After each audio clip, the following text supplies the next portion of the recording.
Derrière chaque évitant se cache un architecte émotionnel qui a construit un système de contrôle si subtil que vous n'avez jamais réalisé à quel point vous étiez manipulé. Ce système fonctionne sur un principe simple mais dévastateur. Il vous donne juste assez d'espoir pour que vous restiez, mais jamais assez de sécurité pour que vous arrêtiez de vous battre pour leur attention. L'évitant maîtrise l'art de la distance calculée. Quand vous vous rapprochez trop émotionnellement, ils reculent avec une précision chirurgicale. Quand vous commencez à vous éloigner, ils reviennent avec juste ce qu'il faut d'affection pour vous réaccrocher. Cette danse cruelle crée une dynamique où vous êtes constamment en train d'essayer de mériter leur amour, de prouver que vous n'êtes pas trop de quoi que ce soit, de démontrer que vous pouvez être celle qu'ils veulent que vous soyez. Ils transforment votre capacité naturelle à aimer en anxiété constante. Votre besoin légitime de connexion devient quelque chose dont vous avez honte. Votre vulnérabilité, qui devrait être accueillie avec tendresse, devient une faiblesse qu'ils exploitent. L'aspect le plus insidieux de leur contrôle réside dans leur capacité à redéfinir la réalité relationnelle. Ils vous convainquent que vos besoins émotionnels normaux sont excessifs, que votre désir de proximité est suffocant, que votre recherche de réciprocité est manipulatrice.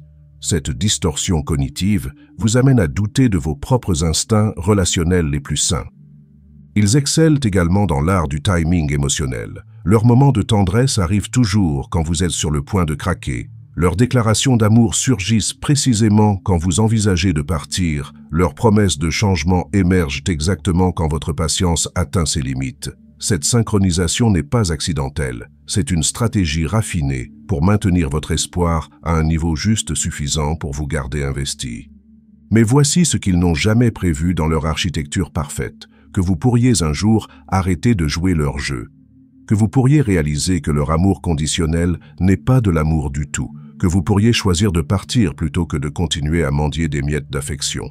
Quand cela arrive, quand vous cassez vraiment leur système en refusant d'y participer, c'est là que commence leur véritable terreur, parce que tout leur pouvoir dépendait de votre volonté de rester dans le jeu. L'évitant vit dans une bulle d'illusion soigneusement construite où il se perçoit comme émotionnellement supérieur, plus mature, moins nécessiteux que les autres. Cette illusion lui permet de justifier son comportement distant et manipulateur. Dans sa tête, il ne vous rejette pas, il maintient des limites saines. Il ne vous manipule pas, il protège son espace émotionnel. Il ne vous fait pas de mal, vous êtes juste trop sensible. Cette narration interne lui donne un sentiment de supériorité morale qui masque sa propre terreur de l'intimité. Il se convainc qu'il est plus évolué parce qu'il n'a pas besoin des autres comme vous avez besoin de lui. La sophistication de cette illusion réside dans sa capacité à transformer ses défauts en vertus apparentes. Son incapacité à la vulnérabilité devient force émotionnelle. Sa peur de l'intimité devient indépendance saine. Sa manipulation émotionnelle devient établissement de limites. Cette alchimie psychologique lui permet de maintenir une image positive de lui-même tout en causant des dégâts émotionnels considérables. Il développe également un vocabulaire thérapeutique sophistiqué pour justifier ses comportements. Il parle de limites, de espace personnel, de rythmes différents, utilisant le langage de la psychologie saine pour masquer des patterns profondément dysfonctionnels. Cette appropriation du vocabulaire de la santé mentale rend ces manipulations particulièrement pernicieuses, car elles semblent raisonnables en surface. Son système de supériorité nécessite également votre collaboration inconsciente. Il a besoin que vous acceptiez le rôle de celle qui en demande trop, pour maintenir son rôle de celui qui est raisonnable. Cette dynamique complémentaire est essentielle à son équilibre psychologique. Mais votre départ fracasse cette illusion avec la force d'un tsunami émotionnel. Soudain, il découvre que sa supériorité était construite sur votre infériorisation. Son sentiment d'être équilibré dépendait de vous faire sentir déséquilibré. Sa indépendance n'existait que parce que vous acceptiez d'être dépendante. Quand vous partez vraiment, il réalise que tout son système d'identité était parasitaire. Il avait besoin de vous pour se sentir supérieur. Il avait besoin de votre poursuite pour valider sa valeur. Il avait besoin de votre amour pour se sentir digne, même s'il ne pouvait jamais l'admettre. Cette révélation le confronte à une vérité insupportable. Il n'était pas moins nécessiteux que vous. Il était juste nécessiteux d'une manière plus cachée, plus manipulatrice, plus destructrice. Il découvre qu'il a construit toute son identité sur un mensonge et que ce mensonge vient de s'effondrer avec votre départ. Quand un évitant réalise que vous partez vraiment, son psychisme traverse une série de convulsions émotionnelles qui révèlent l'étendue de sa dépendance cachée.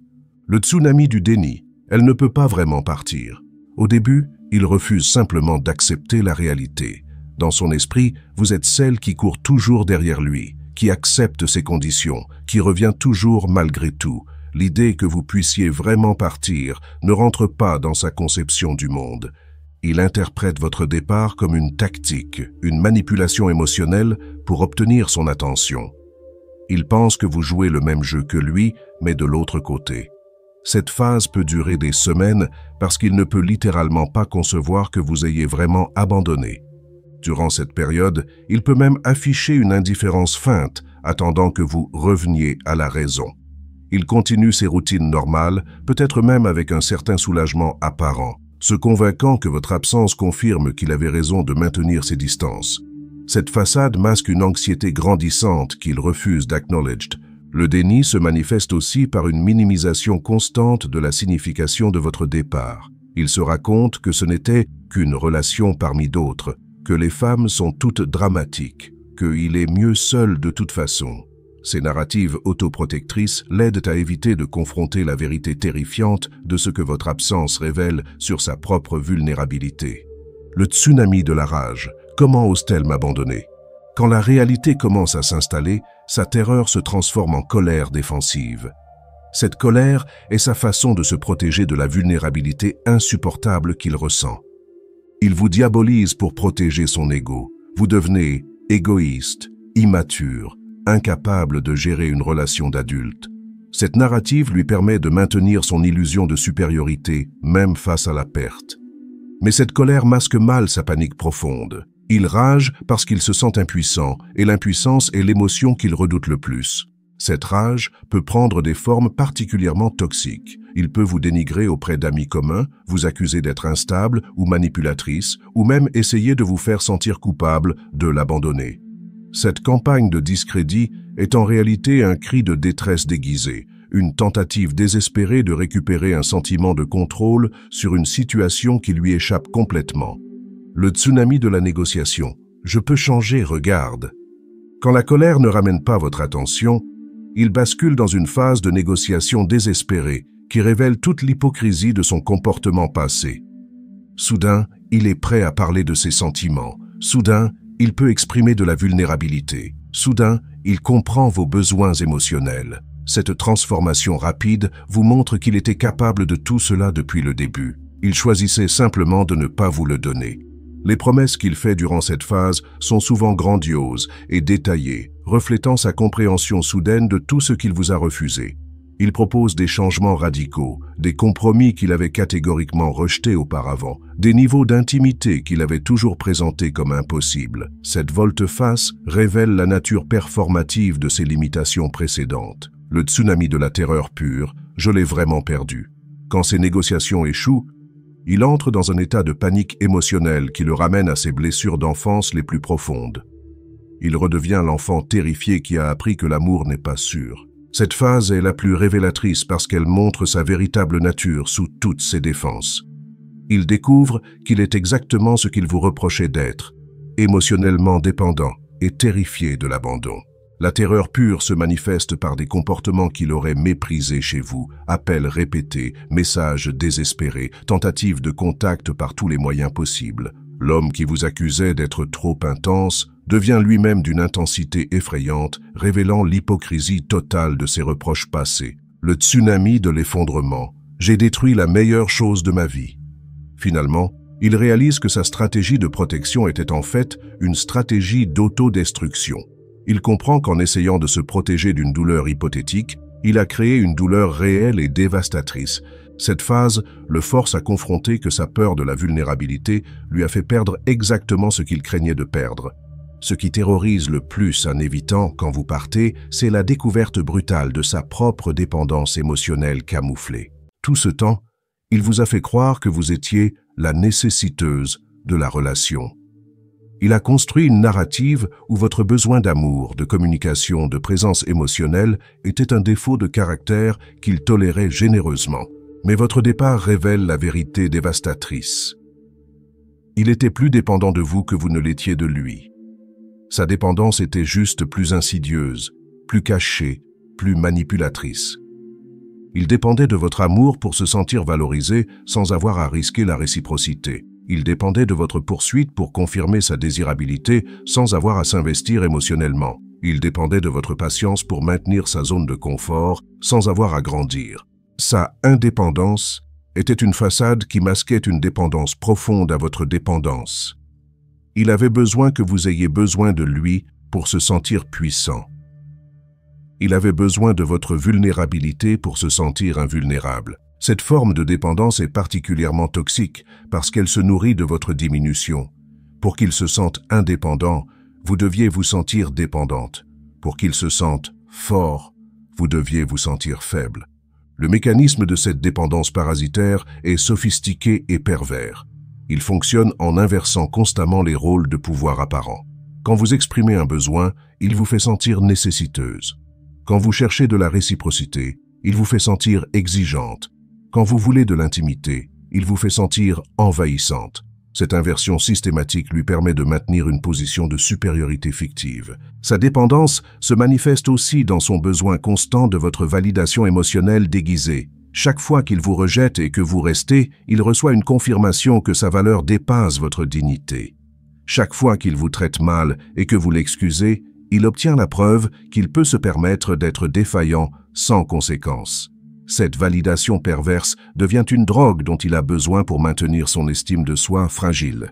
L'ironie cruelle est qu'il a créé exactement le type de relation qu'il prétend mépriser. Une relation où quelqu'un, lui, dépend entièrement de la tolérance émotionnelle de l'autre pour fonctionner. Il est devenu le nécessiteux ultime, ayant besoin de votre abnégation pour exister psychologiquement.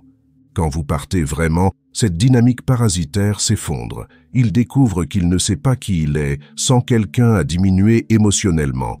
Il ne sait pas comment se valoriser sans quelqu'un à dévaloriser. Cette révélation le confronte au fait qu'il n'a jamais développé une véritable estime de soi. Toute sa valeur était construite sur sa capacité à vous faire sentir moins valorisé que lui. Votre départ lui enlève le miroir déformant qui lui permettait de se voir comme supérieur et il se retrouve face à sa propre vacuité émotionnelle. Rien n'expose l'hypocrisie d'un évitant comme sa réaction quand vous partez vraiment.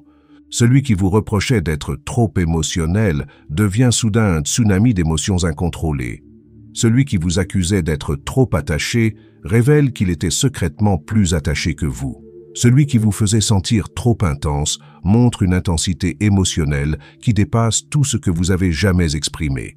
Cette inversion révèle que tout ce qu'il vous reprochait était en fait une projection de ses propres terreurs. Quand il vous disait que vous étiez trop, il parlait en réalité de sa propre peur d'être trop. Il vous accusait d'être émotionnellement immature parce qu'il n'avait jamais développé la maturité émotionnelle nécessaire pour gérer l'intimité. Il vous reprochait d'être nécessiteuse parce qu'il ne pouvait pas supporter de reconnaître ses propres besoins. Sa panique, quand vous partez, démontre qu'il était exactement ce qu'il prétendait ne pas être. Quelqu'un qui ne peut pas gérer l'émotion, quelqu'un qui panique face à l'abandon, quelqu'un qui devient irrationnel quand il ne contrôle plus la situation. L'hypocrisie devient particulièrement flagrante dans sa soudaine capacité à articuler des sentiments complexes. L'homme qui prétendait ne pas être doué avec les mots produit soudain des déclarations éloquentes sur ses émotions. Celui qui affirmait ne pas comprendre vos besoins émotionnels démontre une compréhension parfaite de chaque nuance de ce que vous ressentiez. Cette transformation révèle que son incompréhension était performative, calculée pour éviter la responsabilité émotionnelle. Il comprenait parfaitement, il choisissait simplement de faire l'ignorant pour éviter d'avoir à répondre à vos besoins légitimes. L'aspect le plus pervers de cette hypocrisie est sa capacité rétrospective à reconnaître exactement ce qui n'allait pas dans votre relation. Il peut soudain identifier chaque problème, chaque pattern dysfonctionnel, chaque blessure qu'il vous a causée. Cette lucidité soudaine prouve qu'il était conscient de ses actions tout au long du processus. Son hypocrisie se manifeste aussi dans sa recontextualisation de l'histoire relationnelle. Les mêmes comportements qu'il défendait comme normaux deviennent soudain des erreurs qu'il regrette. Les mêmes limites qu'il présentait comme non négociables deviennent des habitudes qu'il peut changer. Mais le plus révélateur, c'est sa capacité soudaine à exprimer des émotions et de la vulnérabilité quand il réalise qu'il va vous perdre. Cette transformation instantanée vous montre qu'il était émotionnellement capable depuis le début. Il choisissait consciemment de vous priver de cette connexion. Il pouvait être vulnérable, il pouvait communiquer, il pouvait être présent émotionnellement, mais il gardait ses capacités en otage, ne les révélant que quand sa sécurité émotionnelle était menacée. Cette découverte est peut-être la plus douloureuse pour vous, parce qu'elle révèle que vous n'avez jamais eu une relation avec quelqu'un d'incapable d'intimité. Vous avez eu une relation avec quelqu'un qui refusait délibérément de vous donner l'intimité qu'il était parfaitement capable d'offrir. Qu'il vous reprochait était en fait une projection de ses propres terreurs. Quand il vous disait que vous étiez trop, il parlait en réalité de sa propre peur d'être trop.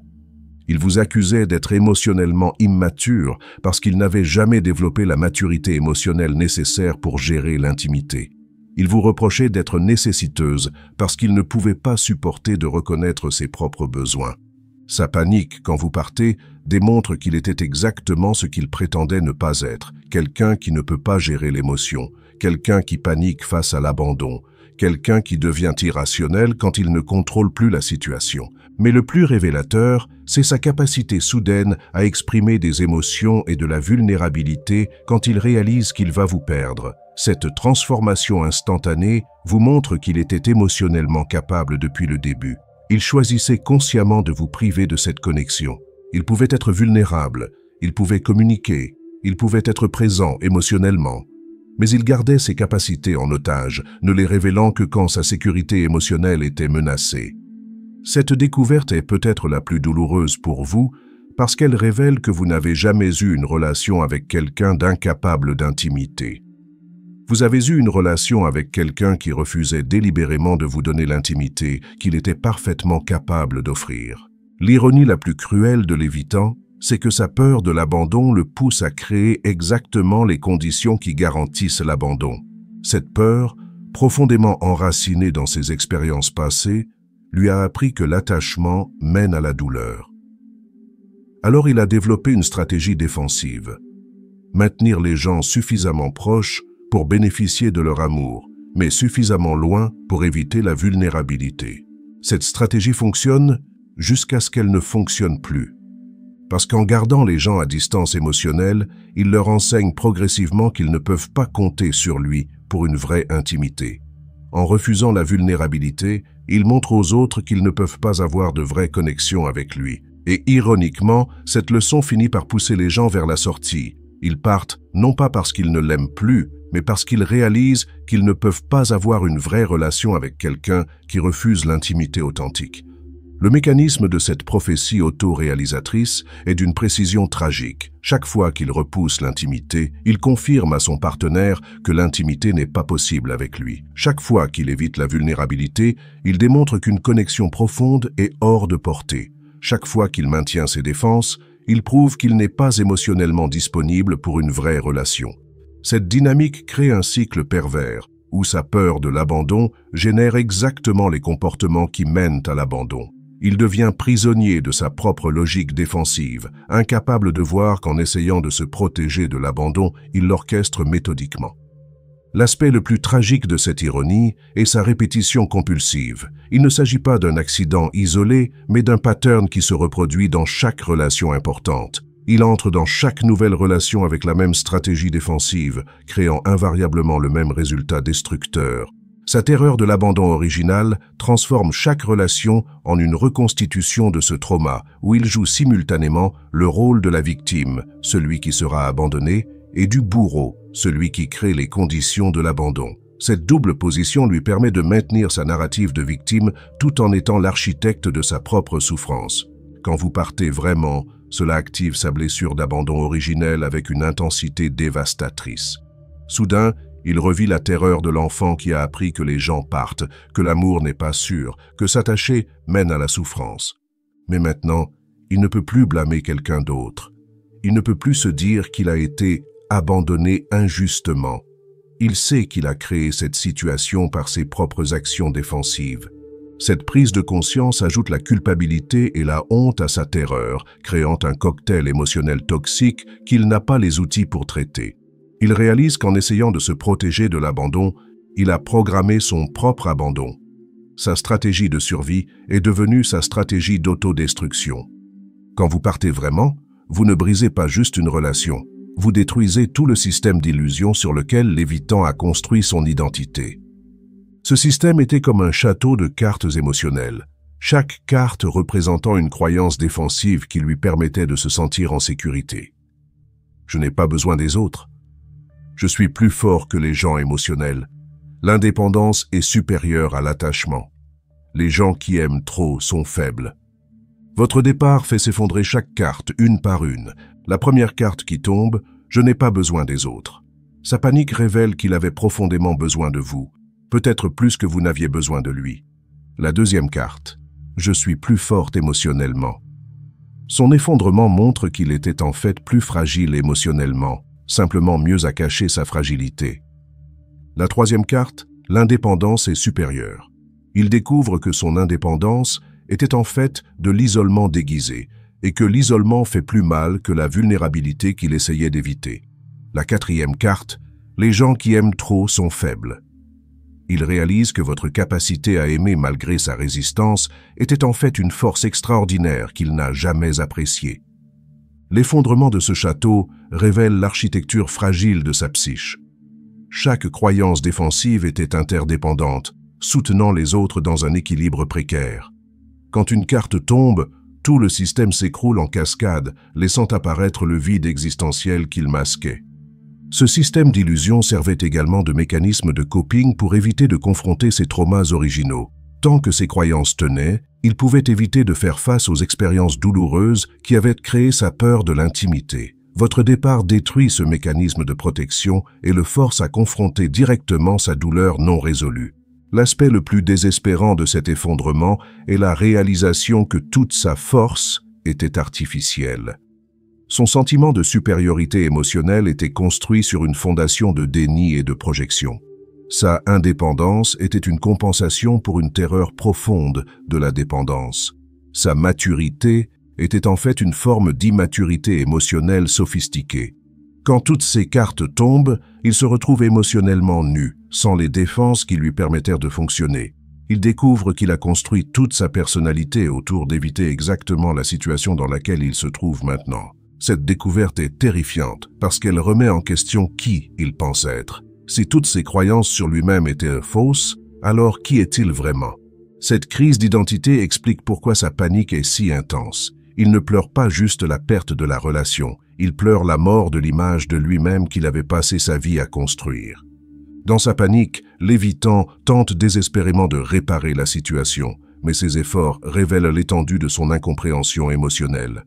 Il approche votre départ comme un problème technique à résoudre plutôt qu'une blessure relationnelle profonde qu'il a créée. Dans sa tête, s'il peut juste trouver les bons mots, faire les bonnes promesses, offrir les bons compromis, il peut vous récupérer. Il offre soudain tout ce qu'il vous avait refusé. Plus de temps ensemble, plus de communication, plus d'affection, plus de présence émotionnelle. Mais ces offres se sentent creuses parce qu'elles viennent de sa peur de vous perdre, pas d'un désir authentique de connexion. Il promet de changer, mais ses promesses révèlent qu'il ne comprend toujours pas le vrai problème. Il pense que s'il augmente la quantité de son attention, cela compensera la pauvre qualité de sa connexion émotionnelle.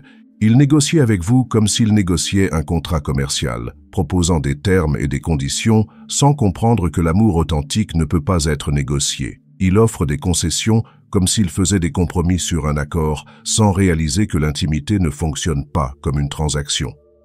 Cette approche transactionnelle révèle que même dans sa panique, il ne comprend toujours pas la nature de l'amour. Il pense encore en termes de gestion de relations plutôt qu'en termes de connexion authentique. Ses tentatives de réparation se sentent manipulatrices parce qu'elles le sont. Il n'offre pas un changement authentique. Il offre une performance de changement conçue pour vous ramener dans la relation où il peut retourner à ses anciens patterns une fois la crise passée. L'aspect le plus révélateur de ces tentatives de reconstruction est leur nature grandiose et irréaliste. Il promet des transformations complètes de personnalité en quelques jours, des changements radicaux de comportement qu'il a maintenus pendant des années, des niveaux d'intimité qu'il a passé sa vie à éviter. Ces promesses excessives révèlent son incompréhension de la nature progressive et difficile du vrai changement émotionnel. Il peut également recourir à des tactiques de culpabilisation sophistiquées, vous reprochant d'abandonner la relation juste quand il était prêt à changer, ou vous accusant de ne pas être assez patiente pour permettre sa croissance. Cette inversion de responsabilité montre que même dans sa vulnérabilité apparente, il tente encore de manipuler la situation en sa faveur. Ses efforts de reconstruction révèlent aussi sa croyance profonde que l'amour peut être acheté, négocié ou mérité par des actions superficielles. Il ne comprend pas que l'intimité authentique nécessite une vulnérabilité genuine et soutenue, pas des performances ponctuelles de changement. La tragédie de cette phase est que parfois, ces efforts peuvent sembler sincères en surface, ce qui peut créer de la confusion chez vous. Mais l'analyse de ces motivations révèle qu'ils sont dirigés par la peur de la perte plutôt que par un désir authentique de connexion. Cette phase révèle peut-être l'aspect le plus frustrant de l'évitant. Même face à la perte, même dans sa panique la plus pure, il ne peut pas abandonner complètement son besoin de contrôler l'issue émotionnelle. La partie la plus importante à comprendre sur la panique d'un évitant quand vous partez vraiment, c'est que ce n'est pas votre responsabilité de la résoudre. Sa panique révèle des vérités importantes, qu'il vous valorisait plus qu'il ne l'avait jamais admis, qu'il était plus attaché qu'il ne l'avait jamais montré, que son détachement était une performance plutôt qu'une réalité. Mais ces révélations ne créent pas automatiquement la capacité d'intimité authentique. Elles ne lui donnent pas soudain les outils émotionnels qu'il n'avait pas avant. Elles ne guérissent pas magiquement les blessures qui l'ont rendu évitant en premier lieu. La panique peut créer une motivation intense pour apprendre et grandir, mais cette motivation doit être soutenue par des actions concrètes et un engagement à long terme au changement personnel profond. Et voici la vérité brutale. La plupart des évitants découvrent que maintenir cette motivation est beaucoup plus difficile une fois que la menace immédiate de perte a diminué. Le travail émotionnel requis pour devenir capable d'intimité authentique est difficile, inconfortable et prend des années. Beaucoup préfèrent retourner à leurs anciens mécanismes de défense plutôt que de faire ce travail difficile. Ils découvrent qu'il est plus facile de blâmer votre abandon que de confronter leurs propres limitations émotionnelles. Votre départ peut être le catalyseur dont il a besoin pour commencer son vrai travail de guérison. Mais il peut aussi révéler qu'il préfère ses mécanismes de défense à l'amour réel. Dans les deux cas, ce n'est pas votre responsabilité de rester pour voir lequel ce sera. Votre seule responsabilité est de protéger votre propre cœur et de vous assurer que votre amour est dirigé vers quelqu'un qui comprend sa valeur. Sa panique n'est pas votre urgence. Sa croissance n'est pas votre projet. Sa guérison n'est pas votre mission. La dynamique la plus toxique que vous pouvez entrer après son effondrement est celle du sauveur. Sa vulnérabilité soudaine peut déclencher votre instinct de protection et vous faire croire que c'est enfin votre chance de l'aider à guérir. Cette croyance est une trappe émotionnelle qui peut vous maintenir engagé dans une relation dysfonctionnelle pendant des années supplémentaires. Il est crucial de comprendre que sa panique, même si elle semble genuine, ne constitue pas une preuve de changement réel. L'émotion intense n'équivaut pas à la croissance émotionnelle. La détresse ne garantit pas la transformation. La peur de la perte ne crée pas automatiquement la capacité d'amour sain. Le piège le plus séduisant est de confondre sa vulnérabilité temporaire avec une évolution permanente. Quand un évitant s'effondre, il peut montrer des niveaux de vulnérabilité que vous n'aviez jamais vus, créant l'illusion qu'il a finalement ouvert son cœur. Mais cette vulnérabilité est souvent réactive et défensive, motivée par la panique plutôt que par un désir authentique d'intimité. Vous avez fait votre part en aimant pleinement. Maintenant, c'est à lui de faire la sienne en apprenant à recevoir et réciproquement cet amour de manière saine. Et s'il ne peut pas ou ne veut pas faire ce travail, alors votre départ lui aura donné le plus grand cadeau possible, la vérité sur les conséquences de ses choix émotionnels. Cette vérité peut le motiver à changer ou elle peut le confirmer dans ses patterns. Dans les deux cas, Vous aurez honoré votre propre valeur en refusant d'accepter moins que ce que vous méritez. Si cette vidéo t'a aidé à comprendre ces dynamiques dans ta propre vie, assure-toi de liker pour qu'elle puisse atteindre d'autres personnes qui ont besoin de cette perspective. Partage-la avec quelqu'un qui pourrait être en train de vivre cette situation difficile. Merci d'avoir regardé jusqu'à la fin.